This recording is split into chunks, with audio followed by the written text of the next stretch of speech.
pode não parecer, esse programa é feito de fatos apurados e noticiados jornalisticamente. Bicha, puta que pariu! O Brasil tá lascado! Só no Brasil mesmo. Cara, me dava um trabalho ser cidadão no Brasil. Mas só no Brasil. Só no Brasil. Boa tarde, todo o povo brasileiro. Meu amigo Vitor Camejo, tudo bem aí? E aí, meu irmão, tranquilo? Queria te perguntar um negócio aqui que é muito importante. O que você acha que te faz brasileiro? Rapaz, tá aí uma coisa doida, viu? Porque antigamente eu ficava brabo aí com as coisas do Brasil, revoltada, que, pô, esse negócio só aqui, baby. Aí tu vai ficando mais velho, tu começa a entender que tem uma conjunção físico-química, político-sociológica, astral, Sim. que faz com que tem coisas que aconteçam só aqui, cara. E aí o ser brasileiro vira um sentimento. Sim. Fica, pô, e abraçar esse sentimento de brasilidade, que tem coisa que só acontece aqui. Vou te falar, eu leio às vezes uma manchete, alguma notícia, alguma coisa assim, penso, bicho, olha essa aqui, Vitória.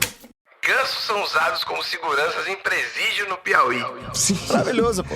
Os slogans do Brasil são os melhores, pô. Aqui tem a notícia que é assim, Pudim é atingido por bala perdida em festa de Ano Novo no Rio. Isso aconteceu também. E pegando carona aí nessas notícias, Vitor, vale falar que tem um tipo de podcast que tá muito na moda, que é o chamado True Crime. Tá famoso, tá famoso. Vocês sabem, né? Narra em detalhes assim, crimes. Sei, E é por isso que a gente trouxe aqui o True Brazilian Crime. gostei. Que é uma mistura assim de carreta furacão com poderoso chefão, com várias coisas que podem acontecer. E aí, de repente, você pensa e fala assim, rapaz, pô, isso aí é só no Brasil, sabe? É isso. Eu acho que é esses casos que é bom, que dá pra contar nessa estética da comédia, do humorismo brasileiro. Eu acho que a gente leva muito a sério as coisas, entendeu? Esse podcast, inclusive, tem pesquisa, tem que ficar claro isso aqui, ó. Conversa, entrevista, apuração. O negócio é que a gente ri aqui, mas ri com propriedade. É o humor verdade, né? É o humor jornalístico. É isso. A comédia verdade que tá nas ruas. Comédia verdade. Aqui a gente vai falar de histórias verdadeiras. É melhor que True Crime, é o True Brazilian Crime. Pô, isso aí tem que pegar isso aí.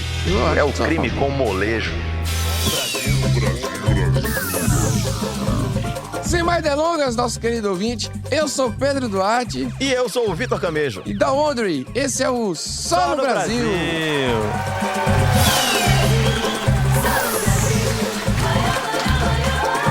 Isso aqui tá uma uva.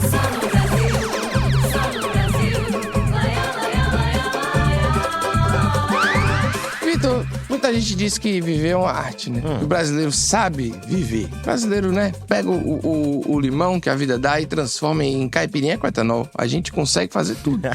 E o brasileiro tem arte até quando o assunto é roubar a arte. Com certeza. Né? Isso é bonito, inclusive. Hoje o tema tem Picasso, tem Monet, tem Dali, tem Matisse, tem Gilberto Gil, entendeu? Tem Gessé, tem tudo. Hoje é emoção, um episódio, tem todos os nomes que você quiser. Gessé, meu amigo. Pô, tá aí um nome que a gente não vê mais nas crianças. Mas enfim, vamos começar o nosso podcast com um dos 10 maiores roubos de arte da história, segundo o FBI, meu amigo. Eita! E sim, Vitor, ele é do Brasil. Esse caneco é nosso, rapaz. É isso. Já gostei.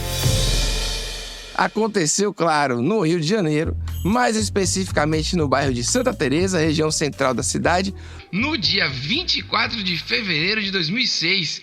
Esse dia aí é nada mais, nada menos do que uma sexta-feira de carnaval. Ei, coisa boa. Escolotão, 3 a 10, 3 a 10. Pra quem não sabe, esse bairro de Santa Teresa é um dos maiores fervos do carnaval carioca e o bairro tava assim, entupido de gente. Sexta-feira de carnaval, blocos, pessoas trocando fluidos como se amanhã não fosse chegar nunca. Enquanto isso acontece, a grande festa do nosso momento aí, uma meia dúzia de turistas australianos e neozelandeses visitam o Museu da Chácara do Céu, que fica no alto do bairro lá de Santa Teresa, certo? Já é esquisito isso aí, né, Vitor? Eu já ia desconfiar aí. No meio do carnaval indo pro museu? Carnaval do Rio, que sede de cultura é essa aí? A vontade de aprender. Vale dizer que o museu fica numa casa linda, tem uma vista panorâmica aí da Baía de Guanabara e tem um seleto acervo primoroso de obras de arte oriundas da coleção de Raimundo Castro Maia, um grande colecionador de arte que juntou esse acervo ali e disse que, vamos lá botar no museu. Tem pintura, tem desenho, tem gravura, Modigliani, Debré, Miró, Di Cavalcanti, Portinari e muitos outros. A casa ainda tem um lindo jardim de Burle Marx. Burle Marx, meu amigo. Pô, o jovem que tá ouvindo a gente, o Burle Marx basicamente foi o mago da planta. Tá certo. Ele foi o primeiro Santa Cecília da história, meu amigo jovem. Entendi. Saía atacando samambaia, costela de Adão pra todo canto. Faltava só chãozinho de taco e o pacote tava completo. Um hipster total, convicto. E é isso, né? Os gringos estão lá respirando arte e cultura no nosso museu, admirando como existe arte no Brasil de verdade e fugindo um pouco da confusão. De qualquer forma, era fim de expediente já, então os próprios funcionários do museu já estavam, tipo assim, com a fantasia na mochila, pronto pra bater o cartão e... cair na folia, beijar na boca. aproveitar o que dava, entendeu? Sim. Mas aí, meu amigo, entra o Brasil, né? Porque o Brasil não é para amadores. Nesse caso, nem para amantes das belas artes. Que é arte? Vamos comigo aqui. Estavam lá os funcionários. 3 seguranças, um bilheteiro e o braço direito da diretoria do museu e assistente administrativo. Esse último aí que eu falei, ele trabalhava lá há tanto tempo que ele cuidava como se fosse a casa dele. Inclusive, meio que era a casa dele, porque ele morava naquele quartinho anexo. Aham. Sabe como é que é? Sei. Que fica assim, uma casinha da administração. Ele morava ali já. Tá todo mundo ali, quase na hora de bater o cartão. Pouco depois das 4 da tarde, 2 homens com pouco mais de 30 anos despertaram suspeitas aí dos seguranças. Aí um deles foi averiguar a dupla, que nesse meio tempo já tinha comprado ingresso e tal, passado o bilheteiro e entrado. Nesse momento, alguma outra coisa chama a atenção desse segurança, aí ele se vira e aí, pá! Mais 2 homens estão lá. Um deles aparentava 30 e poucos anos e o outro bem menos que 18. O segurança, então, é rendido pelo menor de idade com arma prateada. Guarde o detalhe aí da arma prateada, certo? Tá. Enquanto o menor de idade tá grudado ali no segurança, né, que ele rendeu, o segundo homem corre pra bilheteria e rende o bilheteiro também. E aí, meu amigo, ele tá rendendo o bilheteiro, ameaçando explodir todo mundo, porque ele está com uma granada na mão. Peraí, granada? Estamos só com objetos maravilhosos aqui no programa. Ei, Rio de Janeiro! Granada vira arma de mão. Que como se fosse faca, arma branca. Né? O Rio de Janeiro ressignificando a categorização das armas.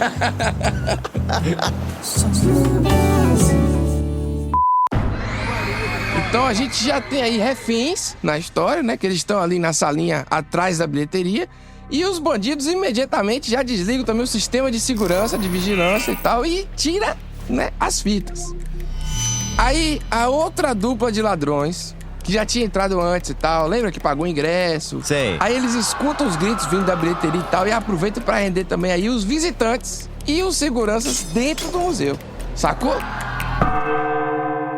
E faltou planejamento também, e orçamento talvez para o bando, vamos dizer assim, porque a outra dupla de assaltantes não tinha arma para render a galera que estava dentro do museu. Então o que eles fizeram? Olha, isso aqui é maravilhoso, bicho. Eles usaram uma das facas da própria prataria que ficava exposta no museu. Entendeu?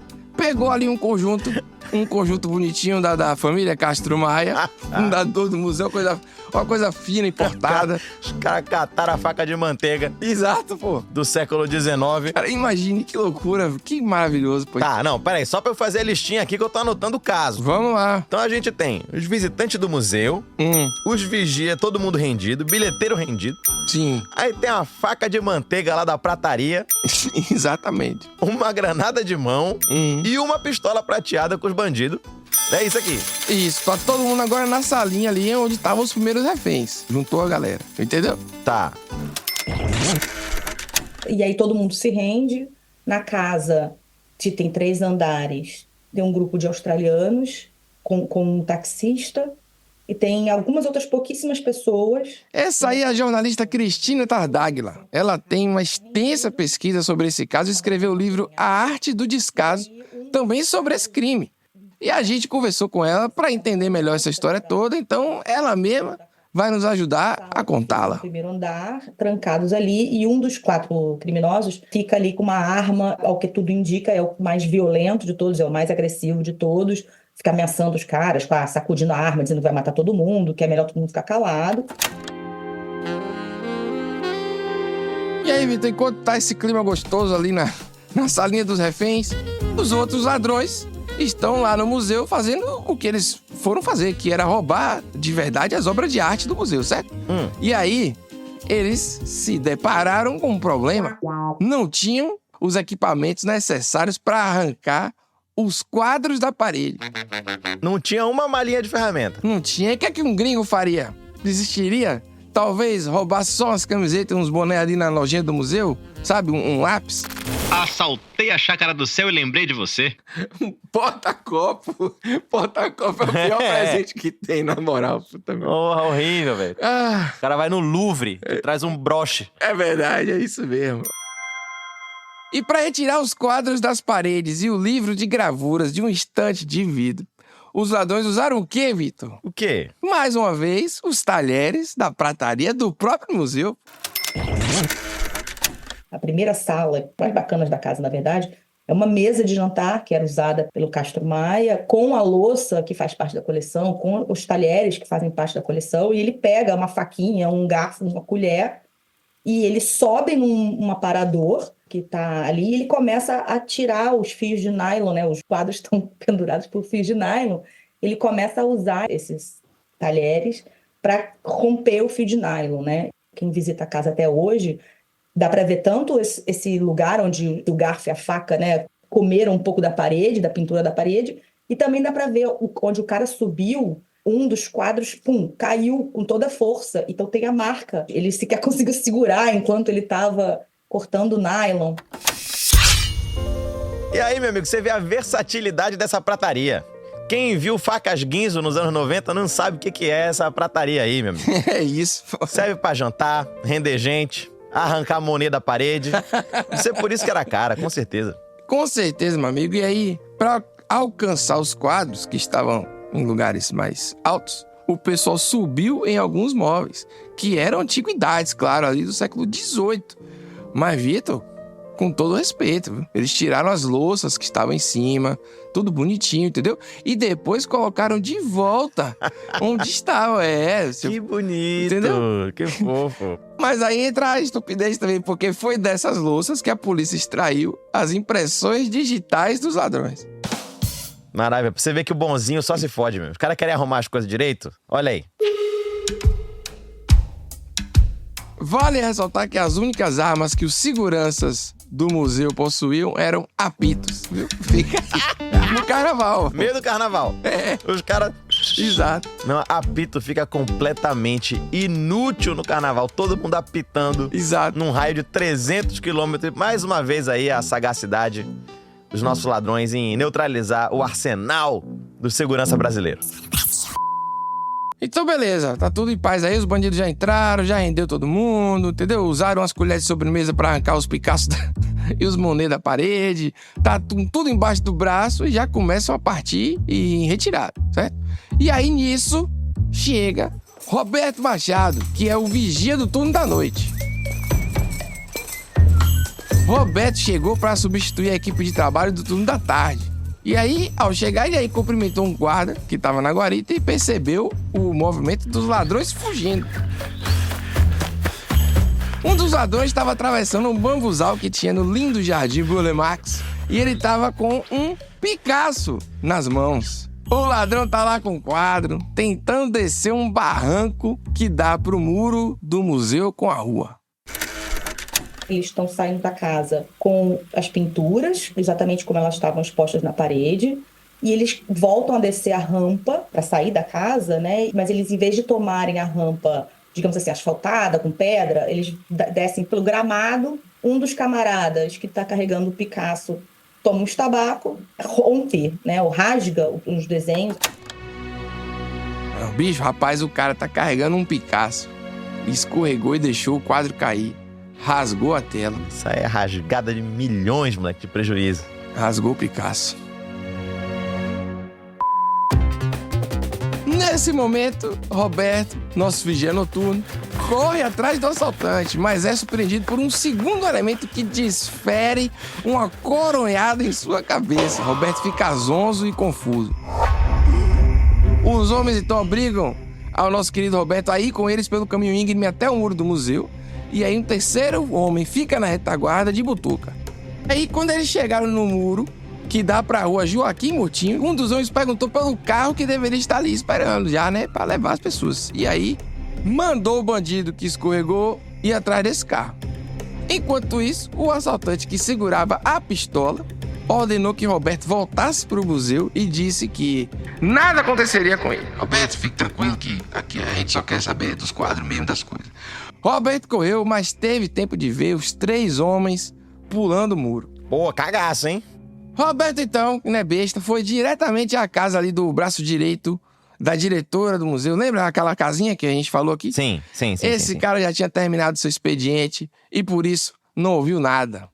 Mas ele foi o primeiro a fazer as ligações pra polícia e pros responsáveis pelo museu. E aí deu um B.O. desgraçado depois. Aí eu vou explicar isso aí, exatamente o que rolou, porque é mais bizarro do que a gente ouviu até agora. Meu Deus do céu. Mas antes, Vitor, só pra gente ter uma noção do tamanho do roubo, eu vou te falar as obras que foram roubadas do museu e tal, mas vai ter também os comentários requintados de Leonel Castro, que é editor, curador de arte e ex-secretário de Cultura do Estado do Rio de Janeiro. Dentre as artes que foram levadas estavam 2 trabalhos de Pablo Picasso. Um deles, um óleo sobre tela de 1,5 m por 80 centímetros chamado A Dança, que era avaliado em $2 milhões. A Dança, de 1956, que é um óleo sobre tela de Picasso, com elementos enegrecidos sobre um fundo de cor. Então, as figuras, o flautista, os cactos, as árvores aparecem dentro de um universo simbólico de estruturas anímicas da natureza, em vários planos e dimensões. Tem até uma bicicleta assim. É uma obra importante, é uma obra... Um livro de gravura chamado Toros, que era um livro do poeta chileno Pablo Neruda, ilustrado pelo Picasso. Essa obra é difícil de calcular o preço porque estava incompleta na época do roubo, mas com certeza era uma grana considerável. Bicho, sabe que tem uma história que chegou uma época que o Pablo Picasso não assinava cheque. Sim. Com um valor abaixo de alguns milhares de dólares, porque só a assinatura dele já valia esse dinheiro, uma fortuna. Imagina um livro desse. E a lista segue, viu, Vitor? Um Monet avaliado em $2 milhões. A Marinha do Monet, que foi pintada já no final dos anos de 1880, também é uma obra impressionista com pinceladas de cor que transmitem desbatimentos de cor. Um Matisse, que valia ali 3 milhas. Le Jardin de Luxembourg, de 1905, é uma efusão lírica de cores, como é próprio do Matisse, né? Muito bonita, com planos, né? Tem um primeiro plano de uma árvore, tem uma estátua, assim, uma escultura no meio. E um Salvador Dalí, também de 3 milhões. E lembro dessa obra muito, é uma obra extravagantemente bela, importante dentro do conjunto da obra do Dalí, porque ela é totalmente surrealista, com retorcimentos, com recortes, com absurdos. Também não é uma obra grande, é de 1929, mas é uma obra importante dentro do percurso da história da pintura. Então estamos aqui, pelas minhas contas aqui, tem no mínimo $10 milhões aqui no total. Só uma observação importante aí. Óbvio que a gente está falando do valor financeiro dessas obras porque a gente é uns pé rapado que fica pensando em dinheiro sempre. Mas tem um lado do patrimônio histórico e artístico dessa parada. Esses quadros eram de patrimônio nacional, estavam ali para as pessoas verem, se inspirarem, vivenciarem cultura, aquela coisa toda, né? Tem um valor que não dá para... Mas foram roubados e devem estar nesse momento na casa de algum oligarca russo que ri malignamente enquanto acaricia um gato como um vilão do James Bond. E é por isso tudo aí que o FBI conta esse crime como um dos 10 maiores roubos de arte do mundo. Brasil! Toma essa, talentoso Ripley! Brasil! Então vamos lá, Vitor. Voltando aqui ao que interessa, certo? A gente tá naquele momento das ligações pra polícia. Tá. E aí, meu amigo, chega aqui a história que eu falei que é uma coisa maravilhosamente brasileira. Porque quando vão comunicar o roubo pro ministro da Cultura, esse roubo enorme, esse roubo que tem Monet, Picasso e tudo isso aí que a gente já viu, o ministro era nada mais, nada menos que Gilberto Gil. E Gil tava onde agora? Sexta-feira de carnaval. No trio elétrico, porra. Em Salvador, aqui na minha cidade. O Gil lá mandando brasa. O Rio de Janeiro continua lindo. E o papo de Santa Teresa em chama, meu. Rapaz, eu penso na galera da produção tentando contar pra ele ali no meio do trio, né? Gil, roubaram o Debré. Ele aí não entendendo porra nenhuma do trio. Debré, não, boba, joga pra cima, sai do chão, Salvador. Subo nesse palco. É Só no Brasil. Uma hora depois de ser comunicado, o Gil entrou em contato com o ministro da Justiça, que na época era o Márcio Tomás Bastos, e aí ele acionou as forças da lei imediatamente e botou o pau pra torar. Assim, não foi imediatamente, foi algum tempinho depois, já que as primeiras viaturas da PM só chegaram depois de meia hora. E as da Polícia Federal, mais de 2 horas depois das notificações todas. Mas é que o fuso horário do carnaval é diferente, pô. Tem que entender o lado pessoal da rapaziada que tava no meio da folia. Como é que alguém é chamado por uma ocorrência no meio do carnaval? Isso aí atende até contra as normas do sindicato. Difícil. Até pra chegar é mais difícil. É o trânsito. E o trânsito pra chegar? Deus é livre. Tem condição. Sucesso. Agora, e como se já não bastasse essa reviravolta, prataria, Picasso rasgando, Gilberto Gil, um ministro recebendo a notícia num trio elétrico e tal, a investigação do crime é outra doideira. A delegacia que investigou o crime é uma delegacia federal, da Polícia Federal, a Delemap. Cara, só que Delemap é meio ambiente patrimônio histórico. Você consegue misturar a defesa do Camarão com o roubo do Picasso. Na semana seguinte ao roubo, a Associação Cultural dos Amigos dos Museus Castro Maia e o Ministério da Cultura ofereceram a recompensa de R$10 mil para informações que levassem à prisão dos assaltantes. De acordo com o inquérito policial e com os arquivos do julgamento do caso, pesquisado pela Cristina, poucas horas depois do anúncio da recompensa, o Disque Denúncia recebeu informações de que um mecânico, morador de Santa Teresa, teria participado do roubo. Aí entra aí a Kombi branca de Paulo Gessé Ferreira dos Reis. Lá vem Gessé. A Kombi é que deveria ter ali, estava estacionada na rua Joaquim Murtinho e teria servido para que os bandidos escapassem com as obras de arte. A delegada Isabelle Kishida, que era responsável pelo caso, conseguiu autorização judicial para botar uma escuta telefônica no Paulo Gessé. Grampeou Gessé. Porém, meu querido Vitor, pro lance funcionar, um funcionário da PF tinha que incluir o número grampeado num software conhecido como Guardião, que registra automaticamente todas as ligações do número cadastrado. A delegada Isabelle era uma servidora pública dedicada. Em ascensão, ela queria mostrar serviço e ajudar o país. Só que toda essa boa vontade parece não ter contagiado assim muitos colegas, porque ela não conseguiu um único funcionário para ajudar ela a botar a porra do número no programa. Entendeu? Tem que cumprir os processos. Toda grande empresa, ela tem o quê, Vitor? Processo. É isso mesmo, mas ela não fez. E isso a impediu? Não. Ela aí decidiu escutar as ligações telefônicas no seu próprio aparelho de celular e fazer as anotações à mão. Olha aí, essa aí é a proatividade do funcionário público brasileiro. Pois o pessoal é. tá falando aí que funcionário público não trabalha? Olha aí a iniciativa. Durante os 5 dias de escuta telefônica, a delegada interceptou uma chamada suspeita que se referia a tal Kombi. Aí, com isso, ela aí pegou um mandado de busca e apreensão, mas só a mulher do Gessé estava em casa quando a polícia chegou. A casa ficava a 700 metros do museu. A polícia aí não achou nada, mas deixaram a intimação para o Gessé depor na PF. O Gessé ignorou a intimação e foi preso temporariamente no dia 5 de março. Aí ele ficou preso por 5 dias e alegou inocência durante todo o tempo. Mas vem cá, o que deu essa prisão do Gessé? O que ele alegou? Então, segundo ele aqui, no dia 24 de fevereiro, ele conduziu sua Kombi pela rua Joaquim Murtinho quando foi abordado por 3 homens que o obrigaram a parar. Um deles armado com uma pistola preta. Então, ele disse que o trio carregava uma pintura e obrigou o motorista a levar todo mundo até a Praça da Cruz Vermelha, também na região central do Rio, onde aí eles saíram com a tela na mão. Esse negócio da pistola aí tá errado.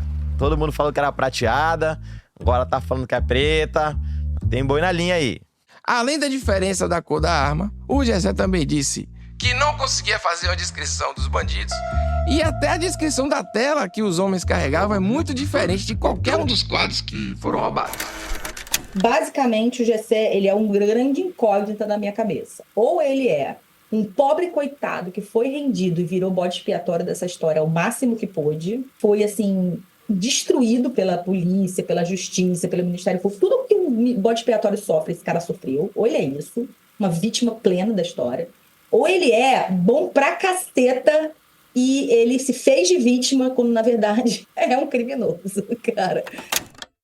Pela fala aqui da Cristina Tartaglia, a história parece ser mais complicada do que parece, porque, de acordo com o relatório da polícia, a gente lê e fala, não, o cara é culpado com certeza. Como ela foi lá, entrevistou, deu uma profundidade pro personagem, entendemos aqui mais da vida dele, da história, aí já parece que o buraco é mais embaixo. Pois é, pô. Inclusive, uma segunda linha de investigação foi aberta depois de outra informação do Disque Denúncia. Então tinha essa linha do Gessé aí, mas tinha uma que envolvia 2 franceses que eram marchands. J'avais une éducation française. Que é o termo chique para vendedor de arte, que faz algum sentido aí. Eles foram identificados como Patrice Rouge e Michel. Só Michel? Tipo Cher, Madonna. Michel era Michel Cohen, um francês fugitivo da polícia americana. Porra, nada suspeito assim, né? Negócio... Aí vão pegar pra cima do Gessé, vai cair a casa pra cima do Gessé. Na sua longa carreira de vendedor de arte nos Estados Unidos, o Michel já tinha negociado obras de Picasso, Chagall e Dalí.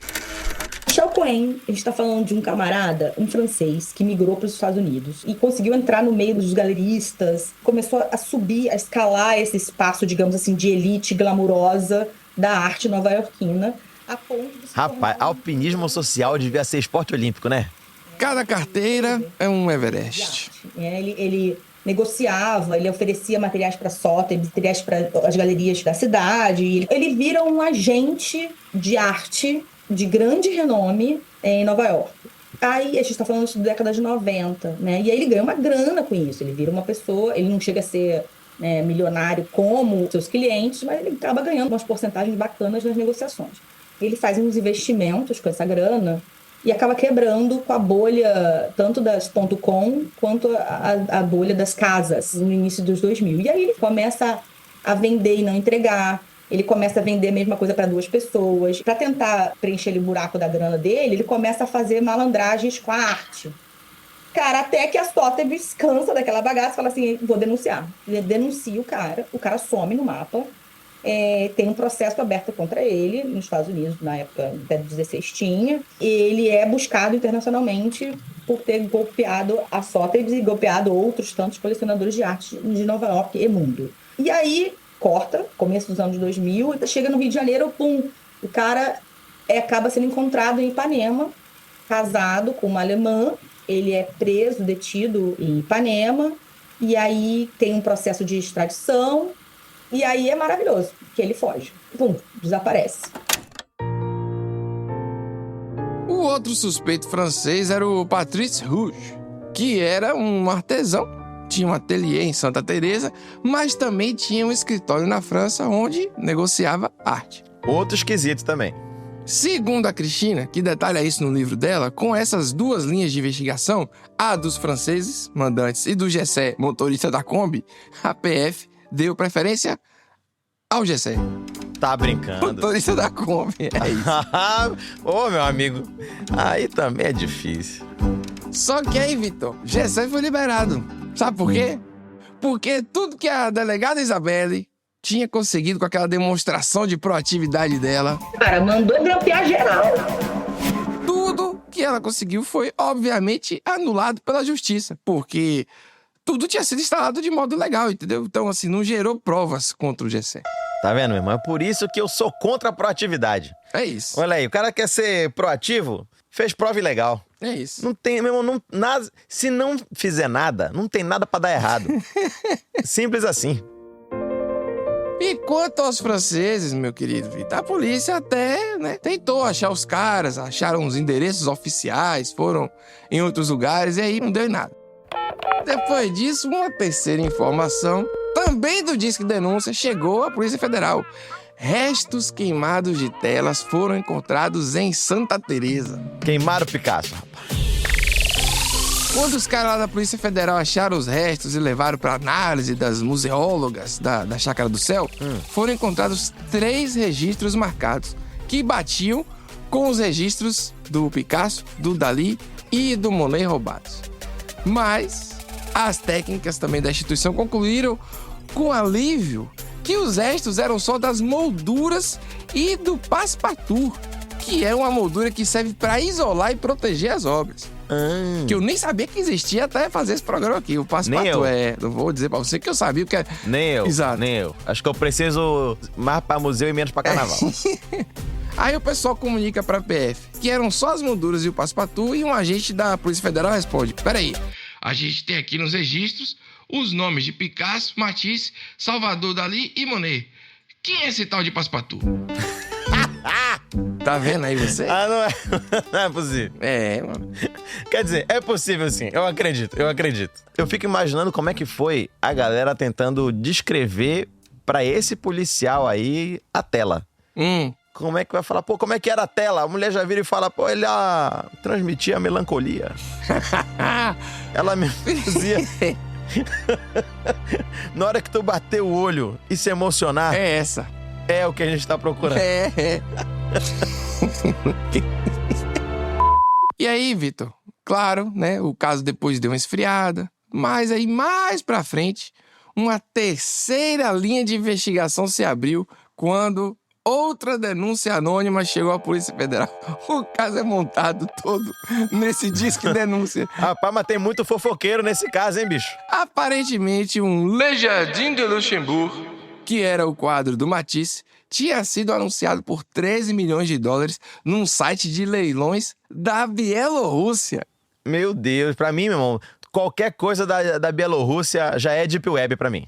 A polícia não conseguiu checar as informações e a suposta oferta no site desapareceu poucas horas depois.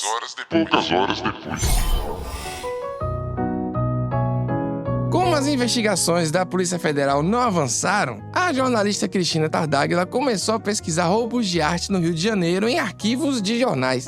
O que ela descobriu parece aqui inacreditável. Mais uma coisa que parece inacreditável. Mais uma. 10 dias depois do roubo na Chácara do Céu, o Museu da Cidade do Rio de Janeiro também foi roubado. E as obras levadas nunca foram encontradas. Essa informação nem sequer aparece nas 3.000 páginas do inquérito sobre a Chácara do Céu. E agora vem mais um, Vitor. No final do ano de 2006, o Arquivo Geral da cidade também foi roubado.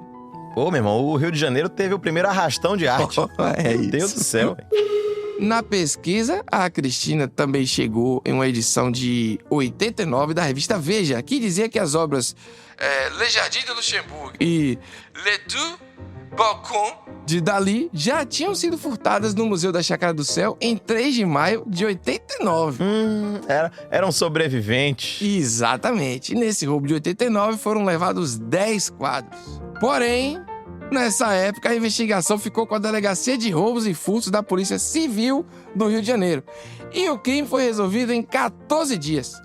Todas as obras foram recuperadas. Já no nosso caso de 2006, tá tudo sumido ainda. E o que rolou de diferente? Qual foi a diferença de um pro outro? A Polícia Civil, de alguma forma, teve mais sorte, estava mais preparada. Acho que não aconteceu no meio do carnaval. Acho que é bem importante isso. Cara, acho que tinham vestígios, ou pelo menos a Polícia Civil conseguiu capturar vestígios ali imediatos que conseguiu dar com os caras em Copacabana, tentando negociar nas antiquárias de Copacabana. Primeiros minutos da apuração, comparando um inquérito com o outro, me parece que o da Polícia Civil é muito mais denso, robusto, bem preparado do que o da PF no meio do carnaval. Em 2006, todos os membros da quadrilha que tinham roubado o museu em 1989 e que ainda estavam vivos se encontravam em liberdade. Aí, Vitor, a coisa consegue ir para outro caminho assim mais... Não é possível. Parece que é mentira, mas vamos lá, se liga. Cristina conseguiu contato com um dos 5 indiciados pelo roubo de 89, né? Que foi o advogado Galeno Gomes Osório. Ele cumpriu quase 5 anos de prisão pelo crime.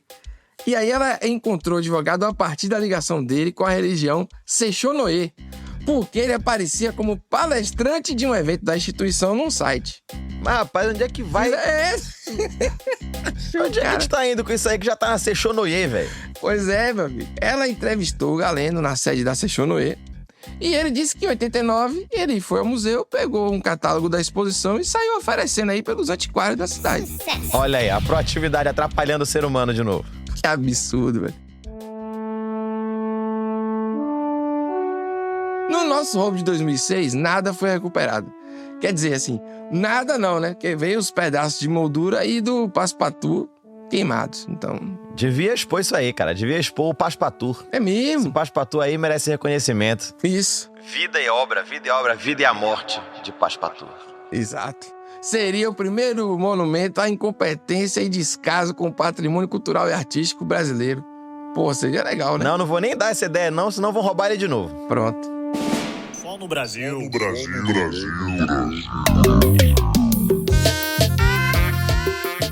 Vitor Camejo. Oi. Gostou? Pô, amei, cara. Negócio, hein? Amei. A quem fala que o Brasil não tem arte, não só a gente tem arte, como a gente tem o maior roubo de arte. É verdade. Aquele contexto aleatório brasileiro. Isso. Né? Gilberto Gil em cima do trio, sem entender porra nenhuma do que tava acontecendo. Esse é um dos meus momentos prediletos nessa história inteira, velho. É muito barulho. E é muito mais fácil roubar museu do que banco, né? Rapaz, é impressionante, né? Se você olhar aí, eles saíram com 10 milhões de dólares, né? Tudo avaliado em 10 milhões de dólares. Então, tá certo que um deles aí rasgou o Picasso. Mas aí, você tira 2 milhões, 8 milhões. Se a gente pega em cédula isso aí, que não vai fazer um Pix de 10 milhões, não tem... Quanta sacola de dinheiro dá? Porra, dá muita sacola, velho. É. Roubar museu é melhor que parece que tu só tá fazendo mudança. É isso, pô. Aí os caras saem com menos de meia dúzia de obra de arte ali e dá a mesma quantidade de dinheiro. Deixando claro que a gente não apoia esse tipo de comportamento, hein, rapaziada? Vamos ser... Sim, se a gente... é só uma comparação. Ele não tira o chapéu para roubos de arte. Trago aqui mais uma informação importante antes dos finalmentes. O crime prescreve em 2026. Porra, mano, só no Brasil.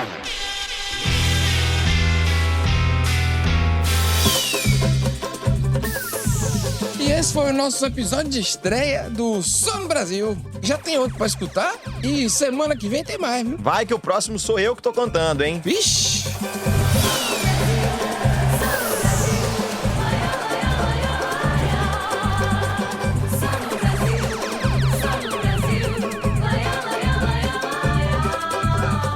Só no Brasil é um podcast da Wondery, com produção da Pipoca Sound e apresentado por Pedro Duarte e Vitor Camejo. A direção e o roteiro são do Afonso Capelaro e do Pedro Spreger, com comentários meus e do Pedro Duarte. A pesquisa é do Daniel Castro. A edição de som é feita pela Bettina Calmon e Eduardo Keller. A música original, desenho de som e mixagem são da Bettina Calmon, do João Jabassi e do Luiz Rodrigues. As artes são feitas pelo Luiz Rondinelli e o clearance é do CQS FV Advogados. Esse episódio teve a participação especial da jornalista Cristina Tardáguila e do editor e curador de arte Leonel Cass. Pela Wondery, a produção executiva é de Fábio Silveira, Jéssica Redburn e Martin Louie. A produtora associada é Giovanna Romano Sanches.